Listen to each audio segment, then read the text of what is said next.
Мууяр 666.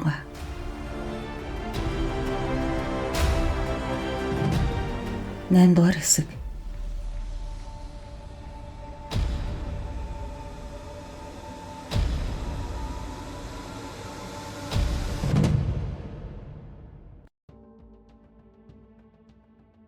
Дасууны сооход нэг өрөөтэй байр хүслэн авч түүнийг тэнгэрийн сүм мэт бат найдвартай цайзуулан хуургав.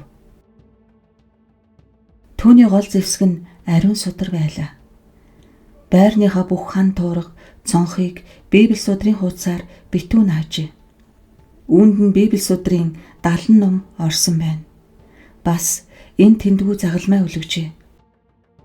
Хэрв хүзүүнтэй зүйлсэн загалмай сахиусныхаа толин шигтгээнүүд дээр нарны гэрэл тусгааргүй байвал гадагшаа гарахгүй хичээдэг байв. Нурууны өвчин улам ихсжээ. Тооронтой албан тасалгаанд уулзаад хэрэг бүтсэнгүй. Одоо Дасууны элчин сайдын хойноос шил даран мөрдөх болж бүр нэг аргаа барж явлаа. Дасууны өнөө өглөөнөөс хойш ядуучуудын Челси хороололд барих орон сууцны байшинг нийгэмлэгт бэлэглэх ёслолд дээгүүр албан тушаалын түшмэлтэй хамт оролцож буй Тоорныг ажиглаж байлаа. Тоорн цугласан олон тандан салхины шугаанаас илүү чанга дуугархыг хичээж хоолойгоо шахан. Би чухам энэ төлөвлөгөөг хэрэгжүүлэх гэж байгаадаа маш их баяртай байна. Учир нь энэ бол аж амьдралын хэмжээг дээшлүүлэх гэсэн нийгмийн эрх ашигт нийцэж байна гэв. Ингэж хэлээд хүрзээ газар чигтгэхэд нь аккордеон хөгжмийн чуулга Пол Гүжгийн ая дарав. Дараа нь Тоорн төмөр хайсны тэнд очиж хайсны завсраар гараа шургуулсан үзэгчдтэй гар барилцав.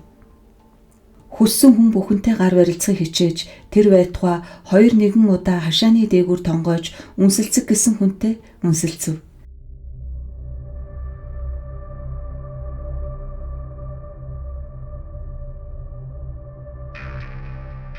Гинэт пиджакны нингэрээс нэгэн хүн зуурч хайсан хашаа руу хүчтэй чангаахад Тоорн зочиж дороо хөшсөн юм шиг модон зогсов. Дасууны ламтан айж балмагцсан элчин сайдын нүүрөөд айхалж амсгаадан. Маргааш өдрийн нэг цагт Кис Гарденст гихтэн Тоорны амсгаад авчтаж "Тавиач" гэлээ. 5 минут. Тэгэд би таны нүдэнд дахин үзэгдэхгүй. Гараа аваач. Танай эхнэрийн амь насанд аюул учирч байна. Хэрв та очихгүй бол эхнэр чинь үхэн. Тоорныг угсгийн зайлахад лам анх гарч ирсэн шигэ гинэг талуу болжээ.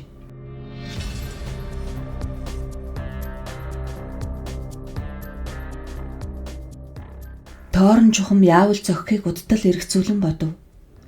Уг нь болцсон цагт цагдаа явуулж болох юм. Гэтэл ямар ял зэмлэл тулгах вүлээ гэж сэтгэл зовно. Ламыг байцааж уг хэрэг олон нийтэд ил болно. Үгүй, энэ бол ямар ч атугай одоохондоо аятай арга биш. Тэр ламын өөрт нь юу ярих гээд байгааг Тоорн огт ойлгохгүй байлаа. Хүүхдийн төрсний тухай нэг юм хэлж байсан. Чухам энэ асуудал дээр Тоорн нууцаа хадгалах ёстой учраас ламын үг үүнтэй таарсан нь хамгийн аимшигтай байлаа. Цагдаагийн оронд өөр нэг хүн зарж ламтанд мөнгө өгч салах юм уу? Эсвэл нүднээс далдвар хэмээн сүрдүүлж болох юм. Гэтэл бас нэг өөр хөндлөнгийн хүнийг энэ хэрэгт оруулах ёстой болно. Тоорн гэрэл зургийн сурвалжлагч Дженнингсийг санаад түүнд уцтаж ирж байгаа хүн чинь олдлоо гэж хэлхийг тэсгэлгүй хүсв. Гэтэл энэ бас таарахгүй ажил. Хэвлэлийн төлөөлөгчдийг оролцуулах шиг аюултай юм байхгүй. Хэдий тийм боловч санаж бодсноо ярьж зөвлөх нэг хүн байдаг ч болоосай гэж хүснэ. Ламтныг юу ярих юм бол гэхээс үнэндээ зүрх нь үхээд байлаа.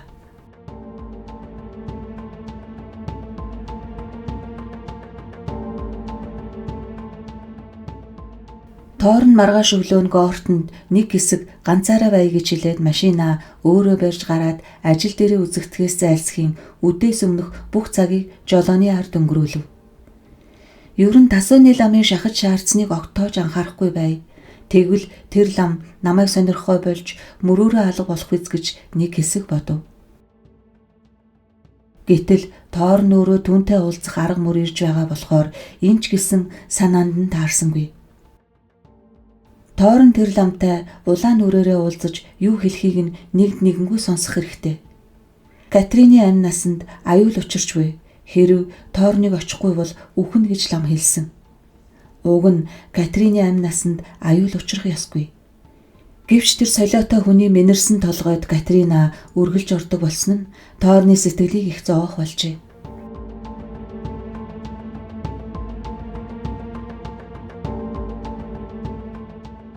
Тоорн 12 хагаст очиж машинаа булангийн цаан тавиад сэтгэлээ жилийн хүлээж эхлэв. Яг нэг цаг Тоорн зүрхээ чангалаад цэцэрлэгт алгуурхан явж орлоо. Тоорн хүн танигдахгүй тулд цов өмсөж хар шил зүүсэн боловч зүсээ ховлох гэж оролдсноос сэтгэл нь бүр их хөдөлжээ. Ламын хаан байгааг ажиглаж ийш тийш харвал Тасоны лам вандан дээр ганцаараа цаашаараа сууж байлаа. Тоорн мэдэгдэхгүй сэмхий яваад өгч болох байсан ч тэгхийн оронд ламын дэргэд очлоо. Тоорныг гинт гарч ирэхэд Тасоны лам давхийн жичиж тэсгүйе бэрх өвчнөд эмлэн шаналж байна уу гэмээр нүүр нь өрчиж хөлсөн чихрэв.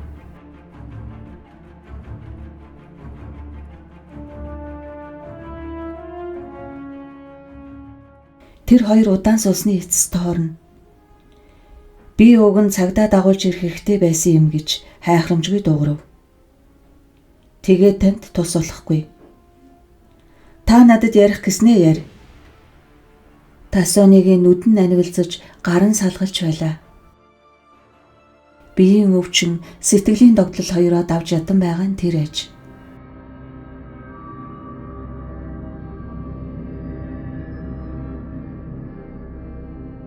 Жүүдийг Сёнд ирэх цагт гэж шивгэнэхт нь юу гэвэл Жүүдийг Йонд ирэх цагт Тэнгэрээс сүүл тод илгээн. Ром өөрийн сэргэн мандах цагийг үзнэ. Бид хорвоог дахин үзэхгүй гэв. Тоорны дотор пал хийв. Энэ хүн үнэхээр солиотой аж. Тархин минэрсэн юм уу, царай нь хүрлийгээд шүлэг уншиж байх шиг дуу нь улам чангарч байна. Аштын далайгаас араатан гарч ирнэ. Их зэрэг ирж үхэн хатан тулалдна. Ахан дүүгээ алж сүүлчийн хүний зүрх зогсдол илдээ тавихгүй дайтна. Ламыг ажиглавал сэтгэл нь хөөрч орхиод онгод нь орсон бөө шиг. Бошгийн номд энэ бүхнийг айлдсан байгаа юм шүү хэмээн хоолой мэдэн хашгирав. Би шашны номлолын элдв дими юм сонсох гэж энд ирээгүй гэж Тоорн хүйтэн хөндийхэн үгүйлв. Шуламсын хаан өөрийн эрхэнд бүрэн орсон тийм хүнээр хамгийн сүүлчийн, хамгийн аимшиг тэргээ бүтээлгэж чадна. Даниэлийн Евангел сударт, Лукийн Евангел сударт та манай эхнэрийн амь насанд аюул учирч байна гэсэн Мегидо хотод очих түн. Эртний Жизрил хотод очиж Бүгэнгаган өвгнийг олж уулзах түн. Ганц тэр өвгөн л шуламсын үрийн амин газрыг мэднэ гэж Тасоны хоолоогоо шахан өгүүлв.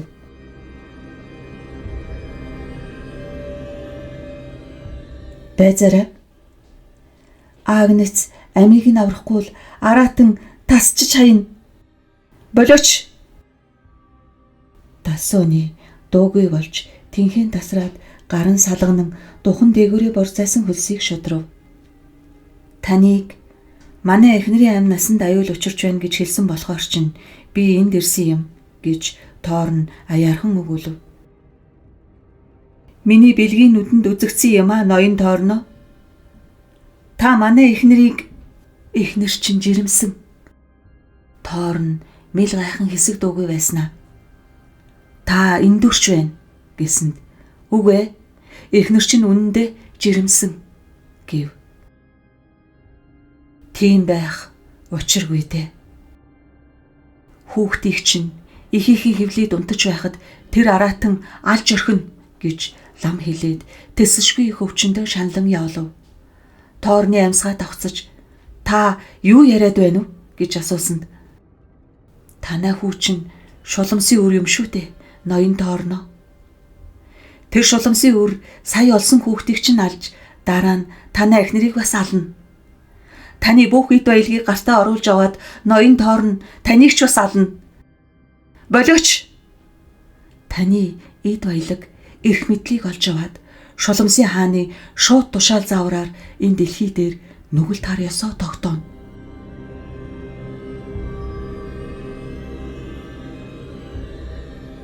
Та солиотой хүн байна гэж Тоорныг хоолоогоо хэрчгнүүлэн дуугарахад тэр араатны амийг таслах ёстой ноён Тоорно гэж лам өгүүлээд амьсгаа нь бөглөрч нүднээс нь нулимс мэлмэрч анхаарч толлоорой ноён Тоорно гэв.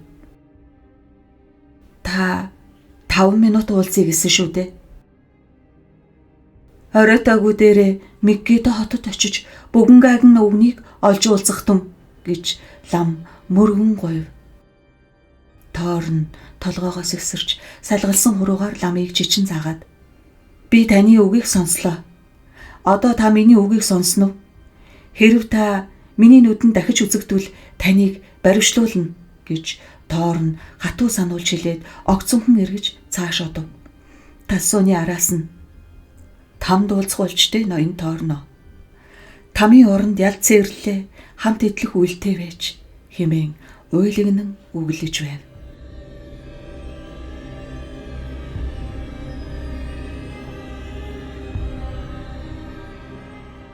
Хэдхэн хормын дараа Тоорн далд орж Тассууны ганцаар үлдлээ.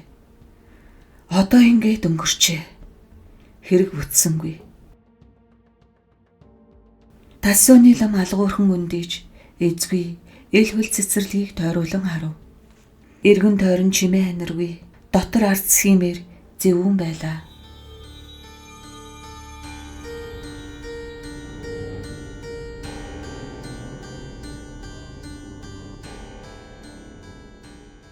Тэгтэл нэгэн чимээ сонстов. Тэр чимээ тэртээ холоос дуулдаж байгаа юм уу? Өөрийн тархин дотор дуугарч байгаа юм уу? Улам чангарсаар орчны бүх орон зайг дүүргэлээ. Тэр бол Ахум гэсэн чимээ байлаа. Тэр чимээг чих өвдмөр чангарахад Тассууны загалмай сахиусаа 2 гараа шүүрэн цэцэрлэгийн дотхыг айснуудаар ажиглан гүлрэв. Үүл хуран өтгөрч, салхи хөдлөн, хүчин улам нэмж, модны орой сүртэй ганхалцсан сүрчигнэв. Тассууны загалмай сахиусаа 2 гараар атгаад гудамжинд аюул бахтай газар ирэн урагш явлаа. Салхины ирч гинэт чангарч, цаас мэтийн элдв хог новш хөлөөр нь хөглөрөн хуйларч, чанха өдөөс үлээсэн хүчит салхинд ламын амьсгаа золтойл бөглөрсөнгүй хөлн гуйвжээ. Гудамжны нөгөө талд сүм байхыг харсан боловч өөдөөс нь салхи дахин хүчтэй үлээгээд урагшаа ахиж чадсангүй. Өнөөх Ахум гэсэн чимээ одоо 2 чихэнд нь хангинаж салхины улин гинших дуутай холилдон байлаа. Тассууны урагшаа явах гэтэл бөөн тоос шороо хуйлраад өмнөх зам нь харагдсангүй. Урдхан талд нь нэгэн ачааны машин зогссоныг ч харсангүй. Хэдхэн ямхын зайд машины лут том дугуй хягтнахыг сонссонгүй. Тэр машин зогсоол тийш ухсхийж огцонхон зогсоход нь шил хагаран хангинах чимээ гарчээ. Салхи гинэт намжиж хүмүүс Тассууныгийн дэрэгдүр тэр эвдэрсэн машин тийш гүйлдэв. Жолоочийн ихвээ жолоогоо дарангуулдайч унаад цонхны шил дээр цос үсэрсэн байлаа. Тассууны гудамжны гол зогсоод айсандаа уйлж байв.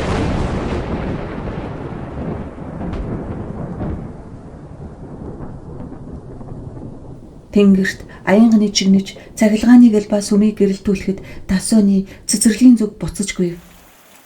Айхын ихээр зурхиртал уйлангүйж яваад шавар дунд хальтарч очлоо. Тасоныг өндийг санаатай оролдож байх тэрхэн агшинд хажууханд нь аян цахилгааны хурц гэрэл гэлсхийн ойрх бандан сандлыг дүл бадарсан зомгол болгож өргөжээ. Тасоны эргэж буцөөг дундуур туучин гудамжинд гарч ирлээ. Жижигхэн лам эрхэж цөрхөрөн гуйвч дайван догшин сүр тэнгэрийг ширтэн урах шалхлаа. Бороо шир үсч нүүр нүдгүй шахуурдан хотын дүр борооны тунгалаг усан хөшгийн цаана бүрлзээд явчив. Хүн амтан хорогдох газар ирэн Лондон хотоор нэг гүйлдэж хаалга цонхоо хаацгааж байлаа. Цэцэрлэгээс 6 хорооллын тэртээ нэгэн сургуулийн багш хүүхэн цонхоо хаах санаатай хуучин цагийн саваа төмөр барин ноцолдож байхыг бяцхан сурагчид нь харж суун. Багш хүүхэн Тасоны гэгч нэгэн лам байдгийг огт дуулаагүй. Үүлийн үрээр тэр лам лугаа холбогдох юм гэж огт зүүдлээгүй байжээ. Яг энэ үеэс Тасоны лам халтаргаатай нойтон гудамжаар сургуулийн байшин тийш үйлээ өгтөн ойртож явлаа. Тасоны хин нэгний хилэгнэл салахгүй дагаж байгааг мэдэрч чухам хааш явж байгаагаа ч анзаарахгүй нарийнхан гудамжаар амьсгаатан гүйж явлаа. Тэнхээ тамир нь барагдаж уушиг зүрх нь амаараа гарах шахан байв.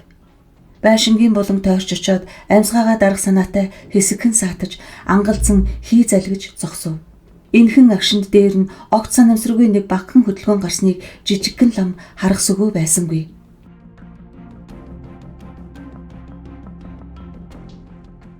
Гуравдугаар давхарт ламын чанга толгой дээр багш хүүхний барьж байсан цонхны хавтас гаах төмөр саваа гараас нь гинт мултран эгц доошоо нисэж тэнгэрээс газар өрөө шидсэн жад мэт хурц үзүүр нь агаарыг зүсэн сөнгөнөв.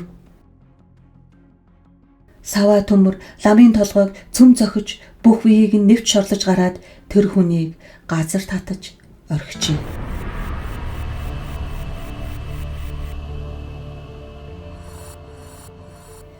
Энхэн үед бороод орхноо ариллаа. Багш хүүхэн 3 дугаар давхрын цонхоор өнгийж хараад дуу алдан чарлав. Цэцэрлэгийн нөгөө талаас хүмүүс эвдэрсэн ачааны машины жолоочийн өвтөл биеийг авчирч явлаа. Жолоочийн туханд жолоогоо мөргсөний цусан мөр үлджээ.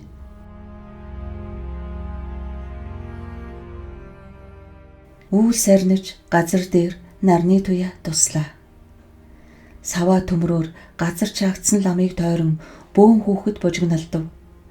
Ламын бүрх малгай маш ихэд гайхсан байдалтай хөссөн нүур дээр нь ус туслана. Тасоны агсны ам нь ангайжээ. Хажуугаар нь нэг хөхт рүү нисэж явснаа ангайсан урал дээр нь очиж суув.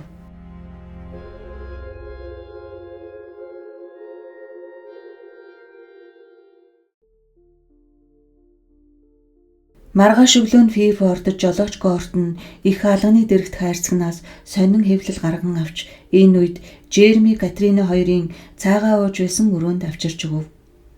Гортон гарахдаа эзэгтэй царай алжаангүй баргар байгааг ажиглажээ.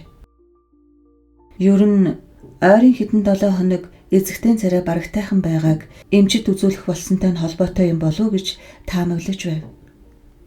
Гортон анхандаа Катринаг биеийн ямар нэг өвчтөй юм болов гэж бодсон чинь эмнэлгийн үүдний танхимын хөснөгтөд эмч мистер Гэрьер бол сэтгэл мэдрэлийн өвчний мэрэгчлэлтэн гэж бичээстэй байхыг үзжээ. Гортон өөрөө хизээч сэтгэл мэдрэлийн эмчид үзүүлэх хэрэгцээ гарч байсангүй. Ийм эмчид үзүүлдэг өөр хүнийг ч мэдэхгүй аж. Тэгээд сэтгэл мэдрэлийн эмч нар хүнийг галзууруулахын тулд л байдаг юм байлгүй гэж боддог байв. Ямар нэг зэрлэг балмад хэрэг үйлдсэн хүний тухай сонин хэвлэл бичгтээ их төлөв тэр хүнийг урд нь сэтгэл мэдрэлийн эмчид үзүүлж байсан гэж мэдээлдэг юм. Тэгэхээр шалтгаан дагуур хоёр нь илт байлаа. Одоо Катриныг ажаад байхад Гортны онолын үнэн зөв нь нотлогдож байх шиг санагдана. Катрина Лондон орох замдаа их баяр баясгалантай байснаа буцах замдаа үргэлж дууга хурааж их уруу дорой царайтай байдаг юм. Катрина эмчид очих болсноосоо хойш зан нь хуурч одоо үргэлж уур уцаартай байх болсон байна.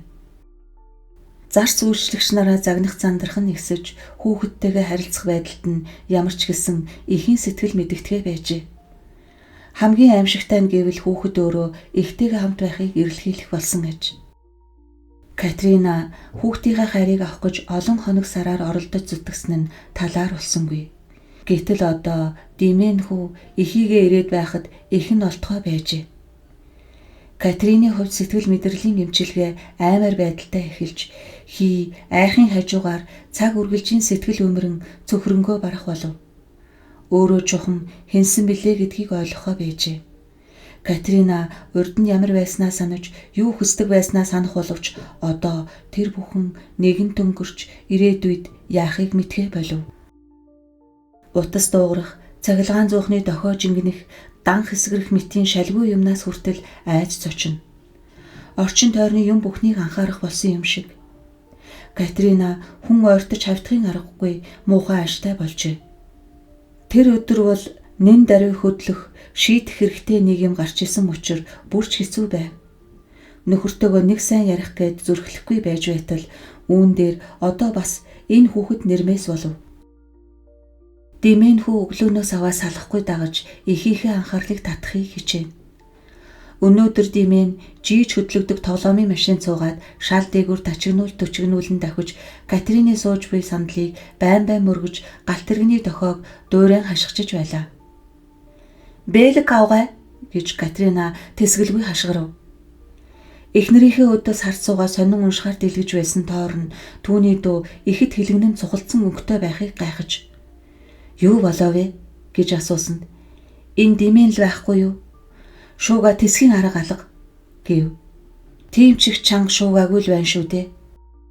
"Бэлэг авгай" гэж Катрина дахин дуудлаа.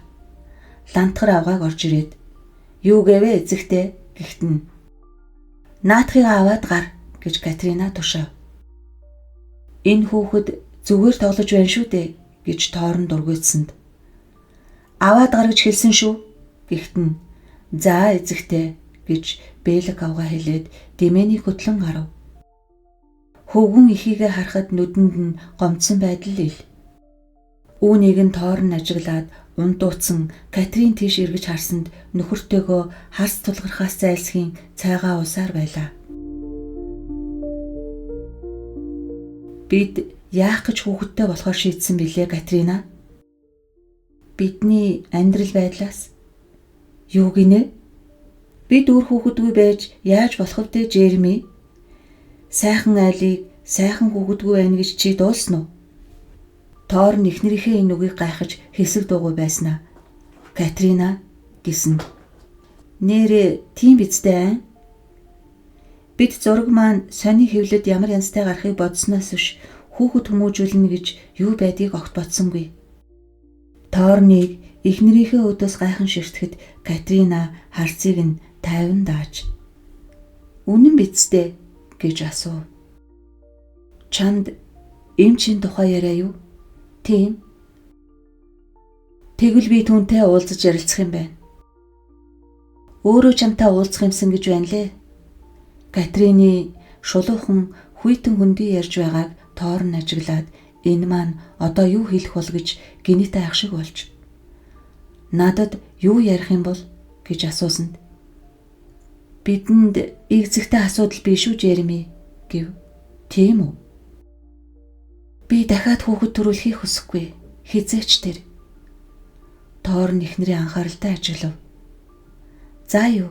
гэхтэн "Чи өөрөө хүсэхгүй байгаа бол тэр л үсттэй" гэж тоорн хариулав.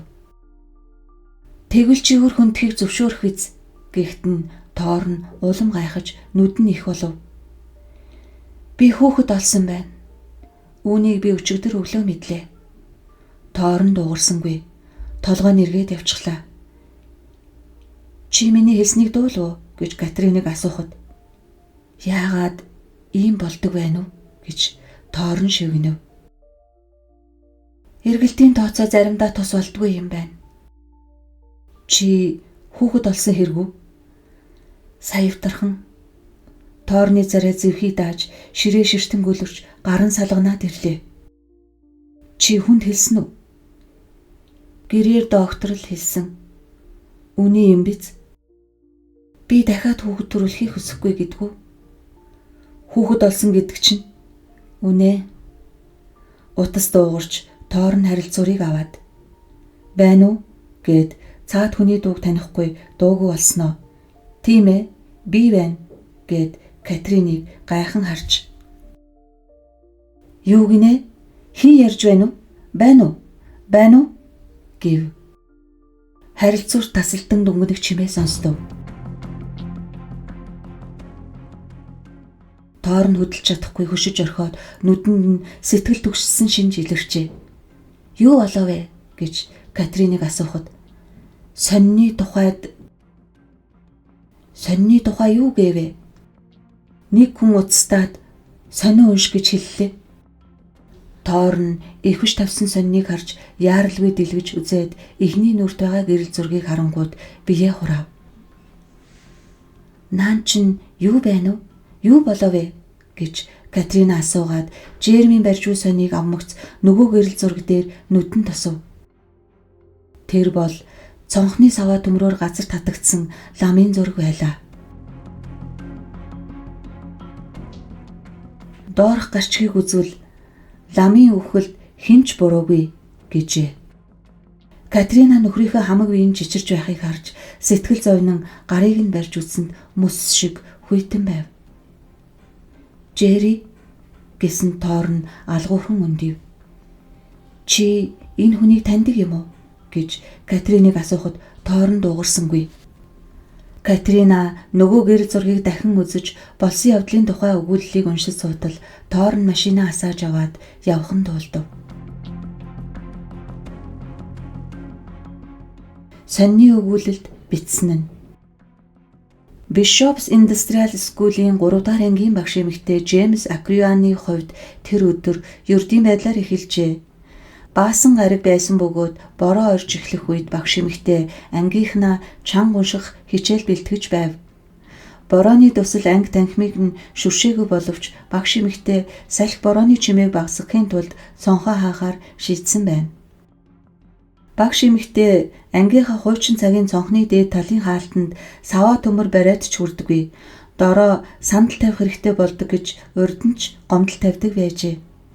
Энэ удаа цонхны төмөр гогцоог саваа төмрийн гохоор дэгээдэж чадахгүй болохоор хаалтны гадна талаас дэгээдэж татах санаатай саваа төмрөө гадагш цухуулгасан байна.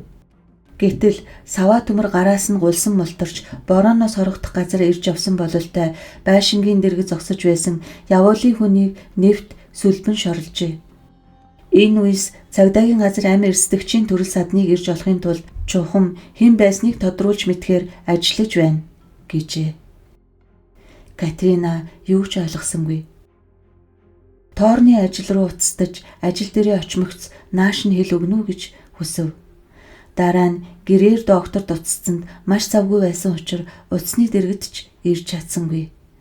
Дараа нь эмнэлэгт уцтаж үр хөндүүлэх талаар ярилцлаа.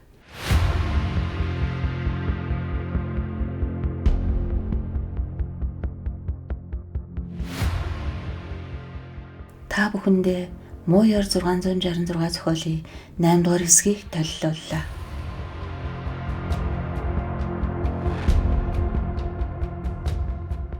Та бүхэн сувгаа дэмжиж лайк, шеэр, бас subscribe хийгээрэй. Баярлалаа.